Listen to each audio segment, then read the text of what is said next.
Hello everyone, in this video I will show you how to perform multicollinearity test in Stata. But before I take you through the step-by-steps, I want to quickly explain what multicollinearity means and what multicollinearity also means in practice and why the problem of multicollinearity is something that must be addressed in your model. And also I will explain or identify the different ways of checking for multicollinearity issues in Stata. Now, what is multicollinearity? Multicollinearity is simply a problem in regression where two or more independent variables are highly correlated with each other. What this particular definition is saying is that when you have x1 and x2 in your model and these two variables have a strong relationship in terms of the correlation, it means that there is a possibility of having multicollinearity problem in your model. You know, normally we have y is a function of x1, x2, x3 up to the last independent variable in your model.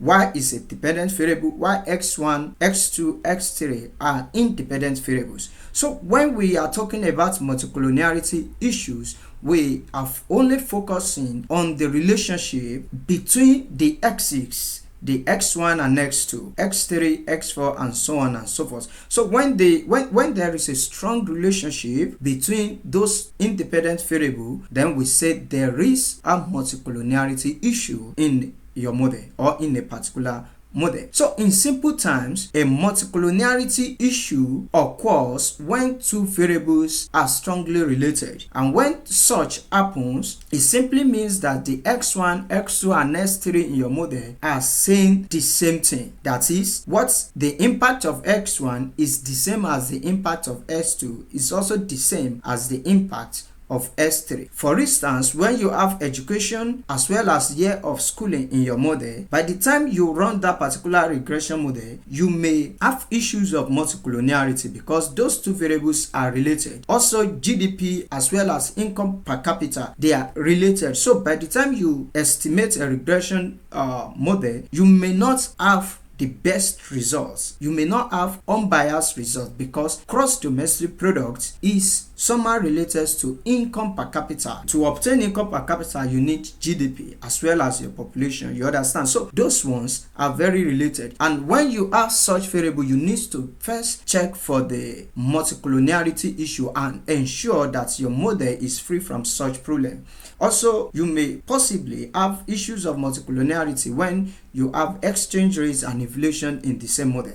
Of course, you may not have such issue in other models, but you may also come across it in some other models. So what it means is that two variables that moves together in two variables in a single model that moves together results in multicollinearity issue. And the point is that it will be very difficult for such model to separate the impact of x1 as well as the impact of x2 on y. So it is always the best for you to do what? To first address the issue of multicollinearity before you progress with your analysis. Also, you need to take note that multicollinearity does not break a model, but it impacts your results. It makes your results to be unreliable. And the areas, the key impacts of multicollinearity is that first, it makes your coefficients to be unstable. It makes your coefficients to be biased. Instead of having a positive sign, you may end up having a negative sign. Or instead of having a negative relationship between the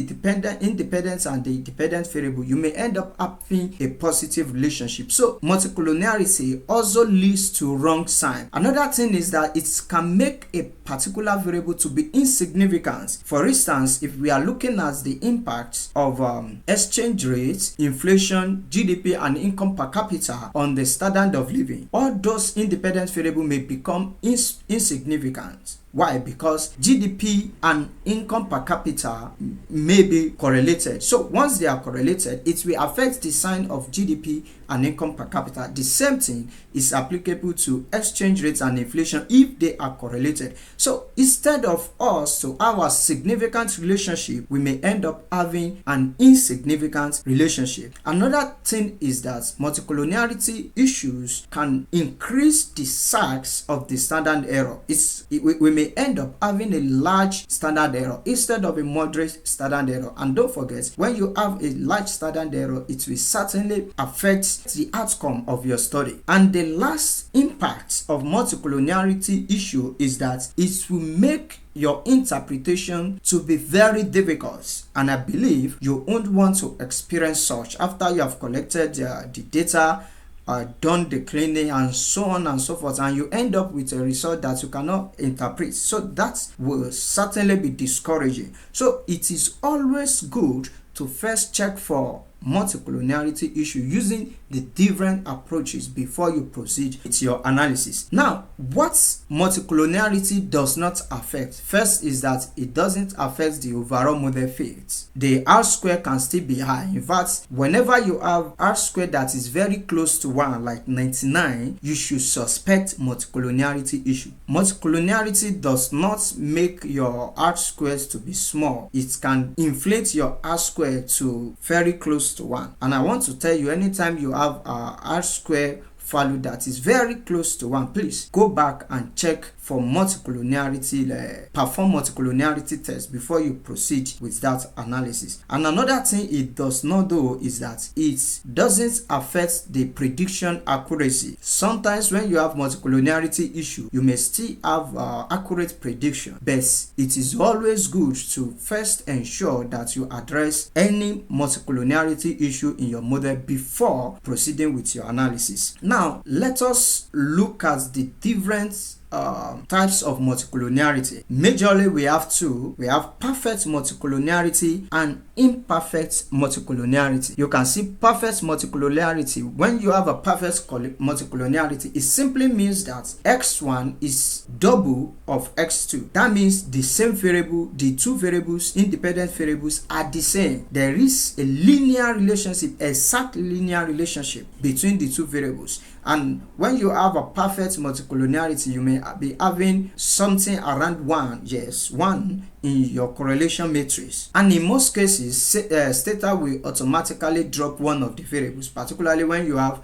x1 and x2 having exact linear relationship. Stata may drop x1 or s2, but before Stata drop it, I will advise that you drop one yourself, because Stata may drop your key variables, the major variable in your model.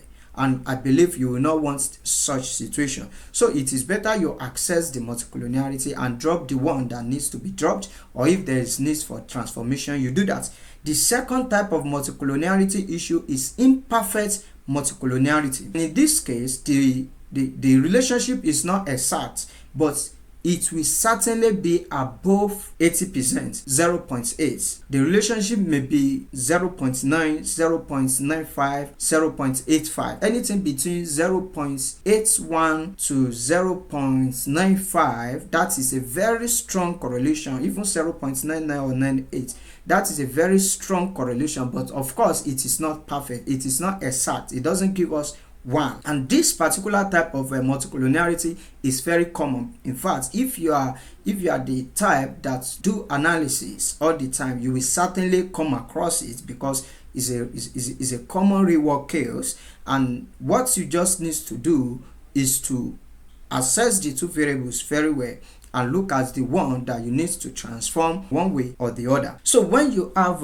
imperfect multicollinearity issue, Stata will not drop any of the two variables, but it will be very difficult for Stata or whatever tools that you are using to distinguish the effect of x1 from the effect of x2 on the dependent variable. What I'm trying to say is that the model will not be able to tell if x1 affects y, or if x2 affects y, or if x1 and x2 affects y. The end result is that your estimates will become unstable. So when you have such situation, I would suggest that you do what is necessary before you continue with your analysis. Now, what are the methods or the approach that can be employed to check for multicollinearity in Stata? The first one is variance inflation factor or tolerance. And I must tell you that variance inflation factor is the standard and sufficient test in Stata. Even in reviews in SPSS, the best is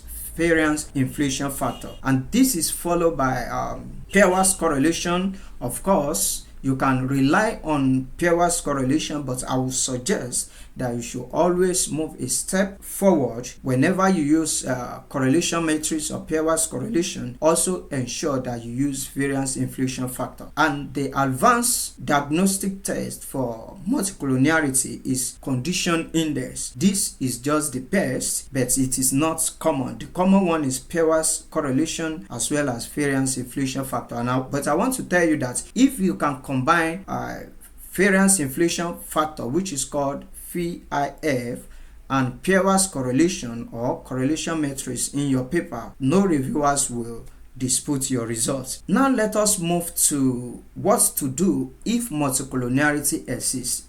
Take note, we have looked at what multicollinearity is, the effects of multicollinearity test, the different types of the two types of multicollinearity, and the method that can be used to check for multicollinearity in Stata. Now, if we come across multicollinearity issue, what are those things that we need to do? As I've said earlier, you may need to drop one of the two variables. For instance, when there is multicollinearity issue between x1 and x2, you can drop x1 and retain x2.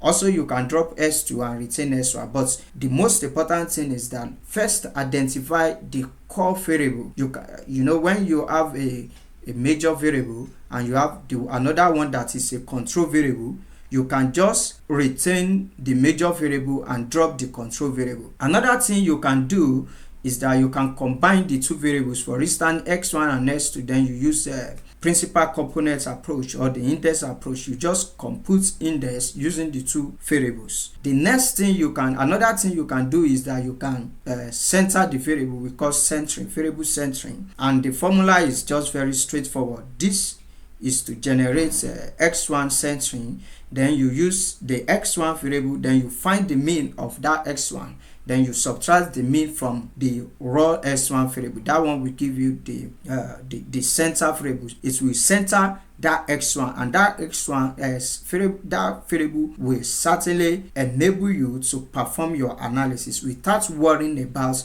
multicollinearity issue. Another thing you can do is that you can take the log of the variable. You understand, when you take the log of the variable, you may not have that issue again. Also, you can use alternative models. Instead of using ordinary least square, you can use rich regression. You can also use principal component regression. So whenever you have issue of multicollinearity, just look at the best approach to resolve that particular issue. You can drop one of the variables. You can combine the variables using the principal component approach or the index approach. You can center one of the variables, or you center the two variables. You can use alternative models such as rich regression. Also, you can use principal component regression approach. So with this, we have come to the end of this video tutorial. Please pay close attention to all our resources on this particular channel.